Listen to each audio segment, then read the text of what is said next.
แม่เขาเงินไงสิไปเบิ่งหนังกระโมงเดี๋ยวนี้ลูกคือใช้เงินหลายแท้เป็นแซ่เป็นสาวใช้เงินแบบเก่งๆเฮ็ดปานว่าแม่ตู่เป็นธนาคารเงินยังหาทุกหายากแต่ได้โทรศัพท์แม่กระดาวให้ละโอ้ยจักสิจมอย่างกระดากระเดียไปกับหมู่ก็ต้องมีเงินตัวบอกบ่มีก็อายเขี่ยวมาหันจังหน่อยไอ้แม็กซ์มาหับแล้วอันไปกับผู้บ่าวผู้แพ้วนี่ก็คือกัน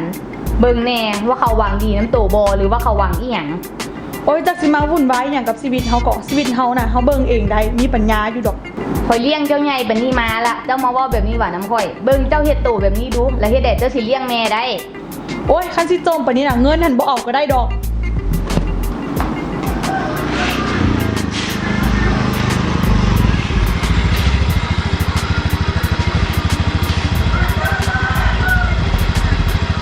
เดินแล้วว่ะ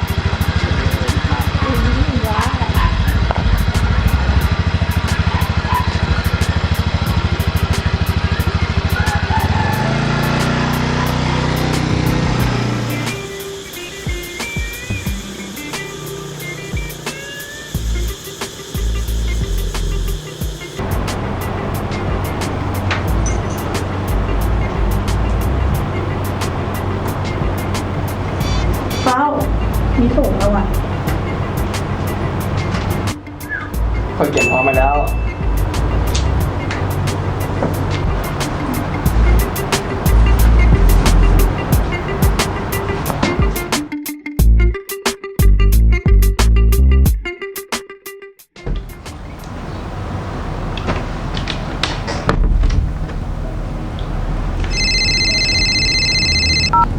ฮัลโหลแม่เคนแล้วไหนนี้ประจำเดือนบ่มา2 เดือนแล้วฮะ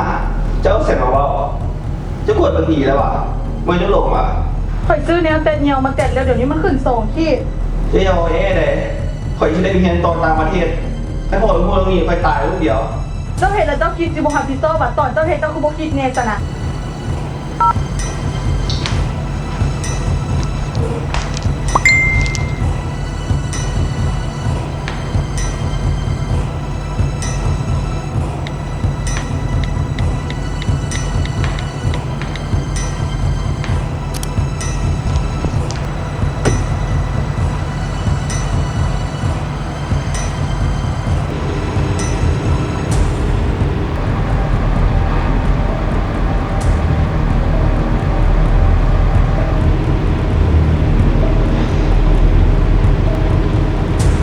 ฮัลโหลอันนี้เป็นคลินิกเป่าลูกออกบอยูใส่นอกอ๋อเข้าใจ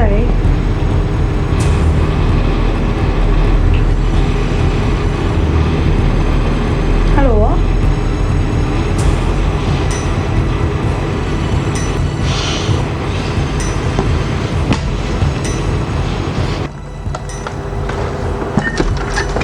ป๊าเห็น iPad แม่บ่ลูกไม่อย่างหัน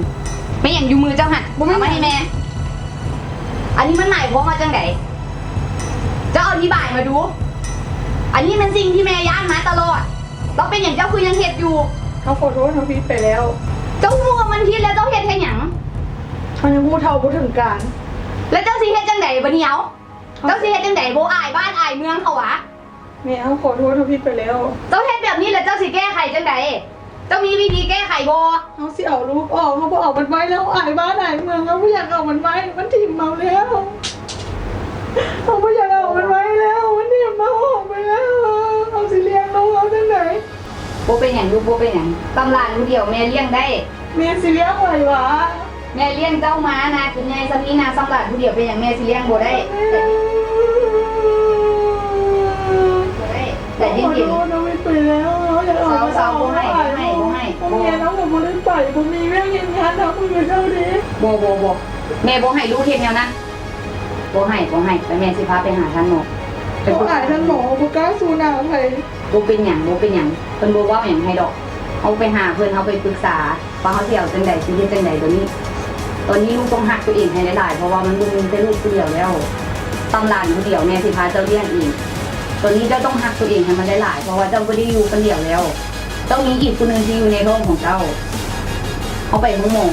เตรียมตู้รับสมาชิกใหม่ตั้งใจให้มันดีๆเตรียมตู้ให้มันสดชื่นบ่ให้พอแล้วบ่ให้